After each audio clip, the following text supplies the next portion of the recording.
안녕하세요. 한반도의 흉터 지뢰 작품의 연출과 촬영, 제작을 담당한 민수빈입니다. 저는 한반도 곳곳에 퍼져있는 대인 지뢰를 금지하고 나아가 인식을 증진시킴으로써 지뢰를 한반도에서 추방하기 위해 이 영상을 제작했습니다. 우리나라는 국제적으로 지뢰 오염국이라는 별명이 있다고 합니다. 현재에도 DMZ 인근은 물론 서울과 부산 같은 대도시 인근에도 지뢰들이 뿔뿔이 흩어져 있는데요. 저는 이 영상을 제작하면서 실제 전국의 미확인 지뢰지대들을 찾아다니면서 촬영을 진행했고요. 또 다양한 전문가들을 만나 인터뷰를 진행했습니다. 또 지뢰 청정국이라고 불리는 캄보디아의 사례를 소개하면서 우리나라가 나아가야 할 방향성에 대해서도 제시하고자 노력했습니다. 더 이상 한반도에서 지뢰로 인한 피해자가 발생하지 않고 우리나라가 지뢰로부터 해방될 수 있기를 바라는 마음으로 영상을 제작했습니다. 부디 연대하는 마음으로 봐주시면 감사하겠습니다.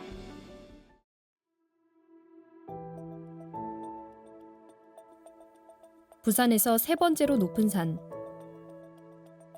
장산은 시민들이 자주 찾는 등산 코스입니다.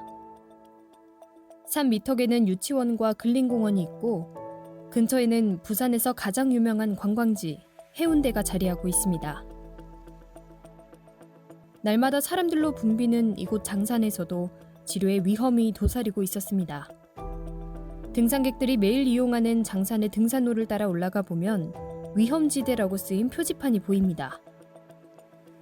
과거 이곳은 공군부대 주변으로 대인지뢰, 일명 발목지뢰가 총 2,100여 발이 묻혔습니다. 2022년까지 이어진 지뢰 제거 작전을 통해 매설된 지뢰는 95% 이상 회수됐지만 유실된 지뢰는 아직도 찾지 못했습니다. 부산 영도에 위치한 중리산에서도 지뢰 표시판을 만날 수 있었습니다. 주변에 아파트와 빌라 같은 주거시설이 밀집된 이곳 중리산 역시 산책을 나온 주민들의 발길이 끊이지 않는 곳이었습니다. 아무렇지 않게 지뢰 표지판을 지나치는 주민들. 그렇게 우리가 보고 느낄 수 있는 유일한 전쟁의 증거가 잊혀지고 있었습니다. 영도 중리산은 1956년 미군 미사일 기지 설치 과정에서 M14 대인 지뢰가 대량으로 묻혔습니다. 이후 기지가 철수하면서 지뢰 제거 활동을 벌였지만 아직 매설된 2,700여 개의 지뢰 중 50여 발의 지뢰는 찾지 못했습니다. 포항 호미곶이 보이는 고금산. 군부대로 올라가는 길목엔 초록 산림과 대비되는 빨간 경고판이 줄줄이 이어져 있습니다. 고금산에 묻혀있던 지뢰는 약 2,700개. 이 중 제거된 지뢰는 약 2,407개로 파악되고 있습니다. 자칫하면 지나치기 쉬운 작은 경고판. 이 경고판만이 오늘날 한반도의 아픈 과거를 보여주는 증거입니다. 지뢰로 인한 피해는 사람만 입는 것이 아니었습니다. 호미곶에서는 한여름 푸른색을 띠어야 할 소나무가 타오르듯 붉게 물들어 있었습니다. 군부대 주변에 제거되지 않은 지뢰로 인해 소나무 감염병을 치료하지 못했기 때문입니다. 호미곶 일대가 대부분 제선충 피해가 넓게 확산된 지역이에요. 포항에는 1994년도에 최초로 그 제선충병이 돌아가지고 포항 전역에 확산이 되어 있는 그런 상황이고 이것 또한 마찬가지로 피해가 굉장히 심한 지역입니다. 이게 굉장히 오래된 과거에 지뢰 매설을 했기 때문에 거기에 대한 정화 위치 이런 것들이 요즘 같으면은 GPS라 이런 걸로 다 이렇게 매핑이 돼서 이제 정확하게 찾아낼 수가 있는데 이게 오래되다 보니까 그런 것들이 없어요. 그래서 어디가 안전한 곳인지 어디가 이걸 잘 몰라요. 그래서 굉장히 지뢰 매설에 대한 범위를 좀 넓게 잡고 있어요. 그러다 보니까 이제 제선충 방지하는 데 있어서는 굉장히 장애물이 되는 거죠. 우리가 방제 피해 고사목 한 번 한 번을 굉장히 중요하게 생각해요. 또 우리가 소나무 제선충 방제 특별법도 그렇게 이 법이 구성이 돼 있어요. 그런데 이게 굉장히 많은 개체수가 발생이 되고 방제를 하지 못하니까 아마도 포항시가 방제하는데 행정에 굉장히 방제 의지를 꺾어버린 그런 어떤 그 상황으로 이렇게 이어진 거죠. 그래서 여기가 하나의 어떤 매개충의 기점이 돼가지고 굉장히 좀 넓어지는 그런 상황이고. 금성산은 나주의 역사적, 문화적 거점입니다. 서울의 북한산, 광주의 무등산처럼 금성산 역시 나주 시민들에게 정서적 터전과 다름없습니다. 그런데 나주 시민들은 지난 60년 가까이 금성산을 오르지 못했습니다. 바로 대인지뢰 때문입니다. 금성산 정상을 중심으로 대인지뢰가 매설되어 있습니다. 금성산에는 냉전 시절인 1960년대 매설한 지뢰가 1853발 묻혀 있었습니다. 군 당국은 지난 2003년부터 2015년까지 모두 4번에 걸쳐 지뢰 제거 작업을 했습니다. 이 과정에서 1777발을 제거했지만 아직도 76발이 남아 있습니다. 때문에 시민들은 아직도 금성산 정상부엔 접근하지 못하고 있습니다. 결국 정상으로 이어지는 등산로와 주변 도로 곳곳에 지뢰 경고판만이 남아 오싹한 광경이 펼쳐지고 있었습니다. 최정산은 대구의 남쪽에 위치한 산으로 최근 들어 시민들의 발길이 늘고 있는 산입니다. 최정산은 달성군 가창면에 자리한 산으로 인근에 위치한 다남산과 주안산까지 등산로가 이어져 등산객이 자주 찾는 산입니다. 최정산도 과거 정상부 주변에 대인지뢰가 매설되어 있었습니다.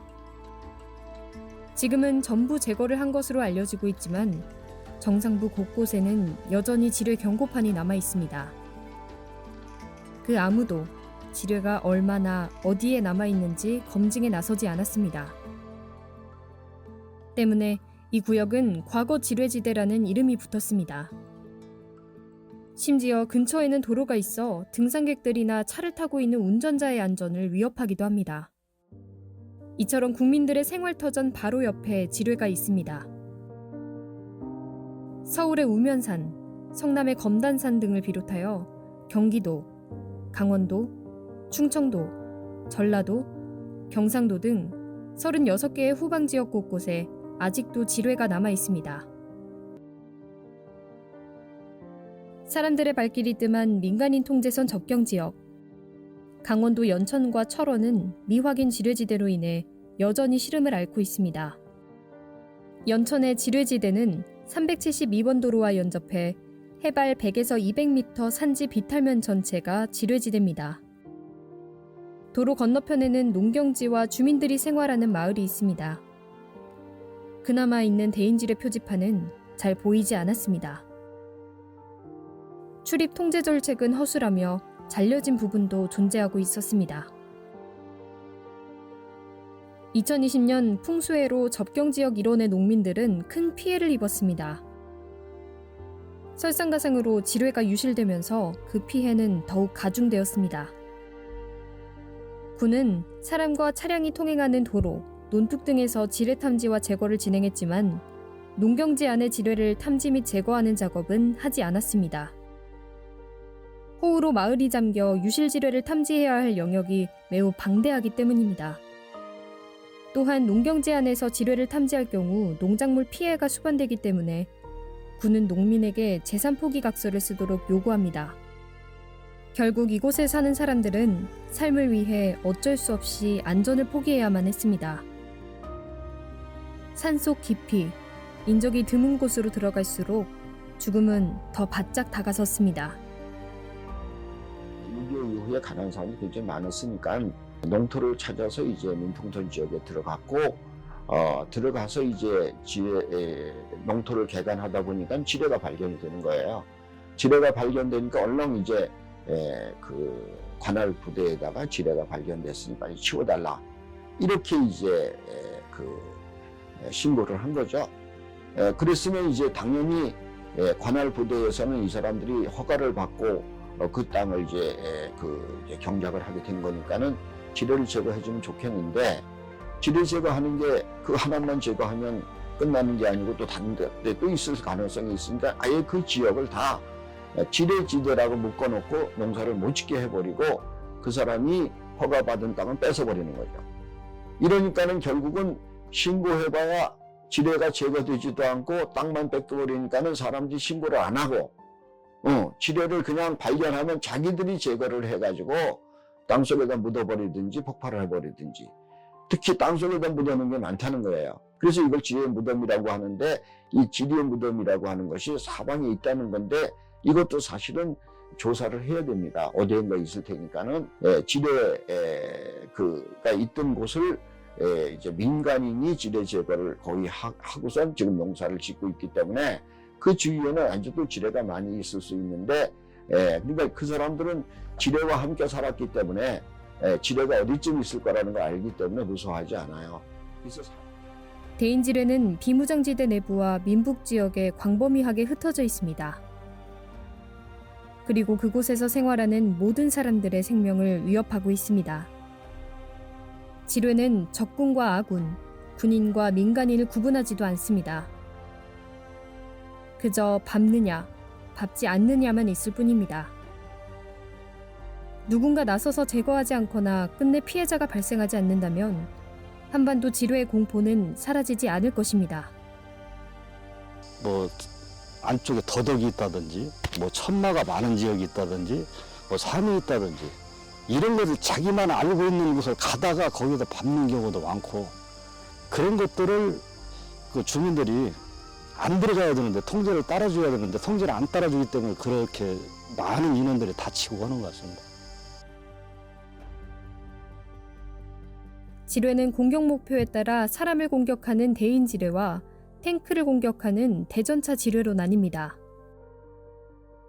이 중에서도 일명 발목 지뢰라고 불리는 M14 대인 지뢰는 플라스틱으로 만들어졌습니다. 때문에 탐지가 어렵고 매설과 살포가 쉬워 가장 많이 퍼져나간 지뢰 중 하나입니다. 발목만 앗아가는 정도의 부상을 입히면서 발목 지뢰라는 별명이 붙었습니다. 가장 많이 살포된 또 다른 지뢰는 M16 지뢰입니다. 4kg의 무게에 달하는 이 지뢰는 밟은 사람은 물론 주변 사람까지 살상할 수 있는 아주 무서운 무기입니다. 대인지뢰는 한국전쟁 때 국군, 인민군, 미군, 중국군 등이 전쟁터 곳곳에서 심고 뿌렸습니다. 국군과 인민군은 전쟁 이후에도 1980년대까지 한반도에 지뢰를 매설했는데 정확한 현황은 아무도 모릅니다. 전쟁터에서 매설할 당시 기록이 남아있지 않기 때문입니다. 약 100만 발의 대인 지뢰가 매설 또는 방치돼 있다는 얘기도 있습니다. 비무장지대 내부와 민북 지역 곳곳에는 지금도 대인 지뢰와 전쟁 때 방치된 불발탄이 있습니다. 지뢰의 위험성은 실태를 모르는 것에서 비롯됩니다. 지뢰가 확인되지 않은 지대, 일명 미확인 지뢰지대의 문제도 정확한 매설 위치를 모른다는 데 있습니다. 비무장지대와 민북지역 대인지뢰 문제도 여기에 있습니다.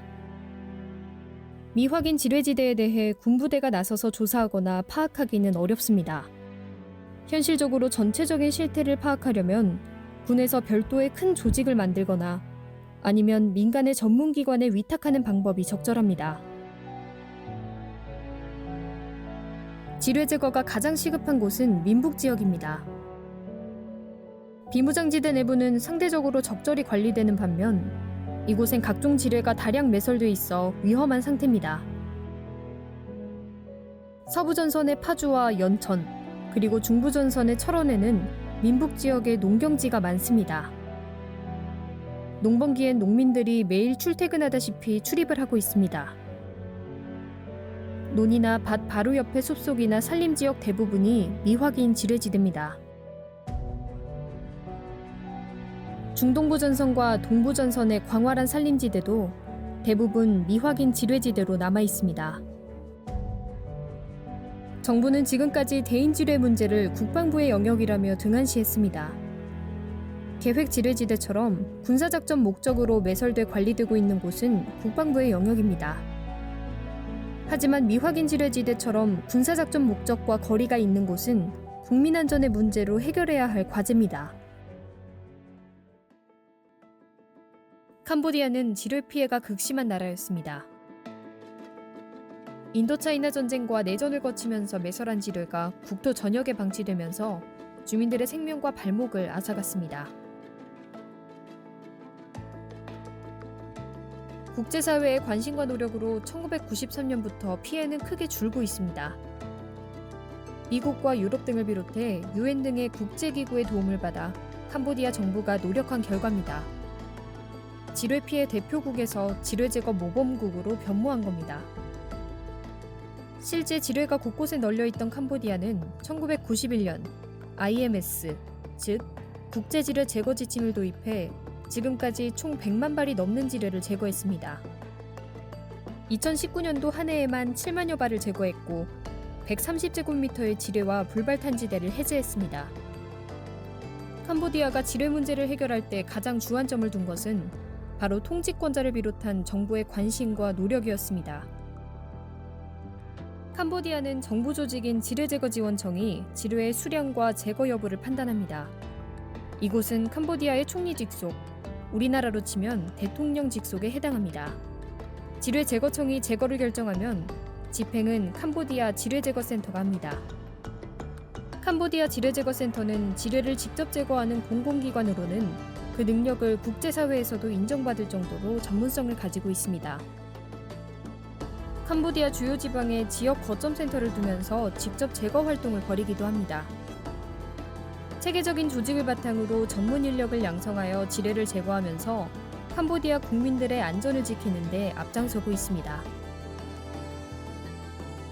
캄보디아는 지뢰 문제를 해결하면서 지뢰 제거의 시스템을 국제 수준으로 정착시켰습니다. 현장에 투입되어 지뢰 제거 작업을 하면 제거 이후에도 겹겹이 평가하고 상위 기관에 보고까지 수행합니다. 단 한 발의 지뢰도 남겨두지 않고 정확하게 지뢰를 제거하여 지뢰 안전지대를 확보합니다.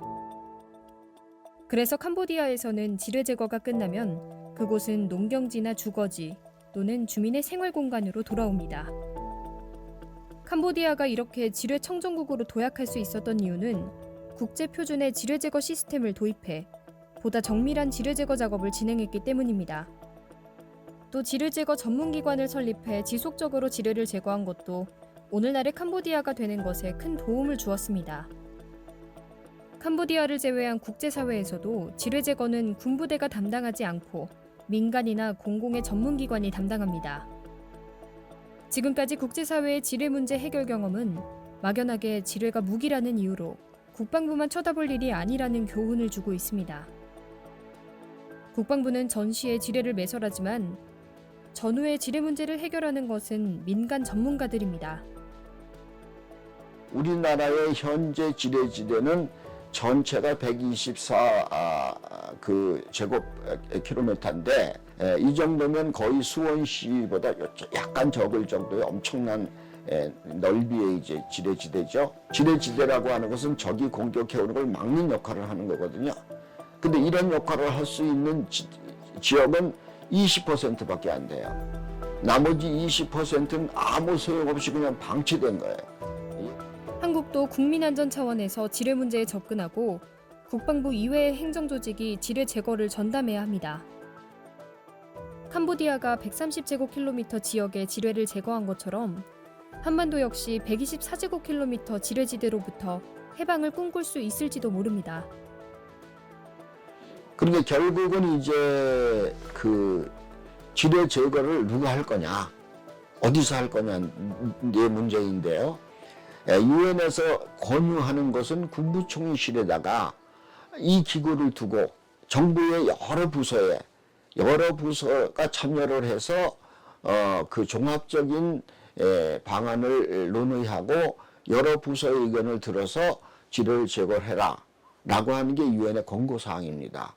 그러니까 지뢰 제거라고 하는 것은 지뢰만 쏙 제거하는 게 아니고 지뢰 제거하기 전에 이제 전체적인 조사를 해서 어떤 방식으로 지뢰를 제거를 하고 그 다음에 지뢰 제거한 다음에는 이 땅을 어떻게 활용할 거냐라고 하는 국토 계획까지 다 들어가야 되거든요. 그리고 그게 또 개인 땅이기 때문에 지방자치단체라든가 또는 개인하고 또 협의를 해야 되기 때문에 이런 것들은 군에서 할 수 있는 게 아니에요. 이거는 행정자치부라든가 혹은 강원도라든가 혹은 이제 그 경기도 이런 데하고 해야 되죠. 이런 부서가 다 들어가서 구성을 해야 되기 때문에 사실은 행정안전부가 주도가 돼서 그 국무총리 산하에 드는 게 가장 맞는데 그게 이제 가장 최선의 방법인데 대인지뢰는 국제사회에서도 큰 이슈였습니다. 유럽은 2차 대전 이후 대인지뢰 제거에 본격적으로 나섰습니다. 냉전을 거치면서 아시아와 중동에서도 지뢰 제거는 해결해야 할 문제였습니다. 인도차이나 전쟁의 현장이었던 캄보디아를 비롯해 코소보, 앙골라 등 국제적 분쟁 지역의 대인지뢰를 제거하기 위해 상당한 지원과 기부가 이어졌습니다. 또한 1999년 오타와 협약이 발효되면서 지뢰 전면 금지와 제거에 물꼬를 텄습니다. 그러나 남한과 북한, 미국, 중국, 러시아 등의 군사 강국들은 이 협약을 들지 않았습니다. M14 대인지뢰를 아직 국방부가 후방 지역이 아닌 민통선 지역이나 그 DMZ 이런에 있는 이 지뢰를 제거를 하겠다는 확고한 방침이 아직 결정된 건 없어요. 그런데 국제조약에 가입할 때 보면은 한반도의 평화가 정착될 때까지 설치된 지뢰를 그 사용 금지하는 지뢰로 보지 아니한다는 그런 또 단서 조항을 들어가 국제조약에 가입을 했거든요. 아니 오타와 협약은 대인지뢰 모든 대인지뢰를 전면 사용 금지하는 국제협약이고 사용, 생산, 이전, 보유 이거를 다 금지하는 조약이 오타와 조약이고 우리나라가 가입한 거는 CCW 개정 제2의정서에 의해서 무차별 살상 무기 사용 및 이전 규제에 관한 국제조약입니다. 그 조약에만 가입되어 있습니다. 지구상의 한반도의 비무장지대 일대를 제외하면 대규모의 대인지뢰가 방치된 곳은 거의 없습니다. 그리고 한반도는 전 세계적으로 단위 면적당 지뢰 밀도가 가장 높은 지역으로 꼽히고 있습니다.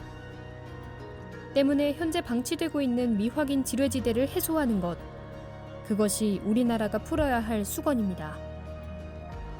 이제 지뢰 문제는 국민안전 차원에서 검토하고 접근하는 해법이 필요합니다.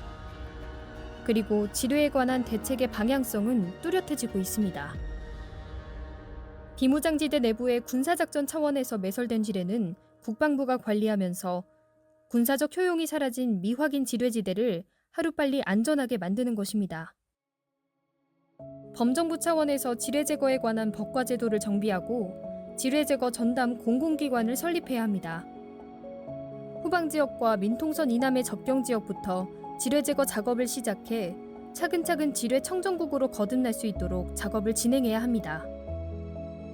이 과정에서 국제사회가 따르는 국제지뢰 제거 지침을 도입하고 민간 지뢰 제거 전문가와도 활발하게 협력하는 것이 중요합니다. 그런데 이제 일단 법이 제정이 되면은 국가에서 용역을 줘가지고 제거를 아마 하게 될 겁니다. 군에서 지뢰 제거를 위한 그 전문 부대를 한 4개대들을 지금 편성해 놓은 걸로 알고 있어요. 그러니까 그 군이 제거를 하면서 일부 한 5분의 1 정도는 민간에 한번 용역을 주겠다 하는 그런 의지를 보이고 있습니다. 다행인 것은 2023년 11월 23일 지뢰 제거 등 지뢰 대응 활동에 관한 법률안이 국회 국방위원회를 통과했습니다.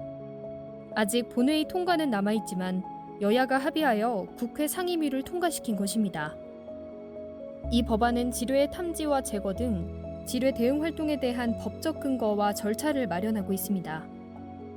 다음 의사일정 제13항부터 17항까지의 안건을 처리하겠습니다. 의사일정 제13항부터 제16항까지의 법률은 소위원회에서 심사 보고한대로 각각 본회의에 부의하지 아니하기로 하고 소위원회에서 그 내용을 수정 통합한 의사일정 제17항 지뢰 제거 등 지뢰 대응 활동에 관한 법률 대안을 우리 위원회 안으로 채택하고자 합니다. 21대 국회에서 본회의를 통과하게 되면 2024년 상반기 대한민국에서 국민의 안전을 위협하는 지뢰가 제거되는 그 종식의 문이 열리는 것입니다. 인간을 위해 태어났지만 인간을 위해 사라져야 할 지뢰. 아직도 한반도 땅속 어딘가에 묻혀있는 지뢰를 잇는다는 것은 우리의 역사를 잇는 것과 다를 바가 없습니다. 가슴 아픈 전쟁의 흉터, 이제는 없어져야 할 것입니다.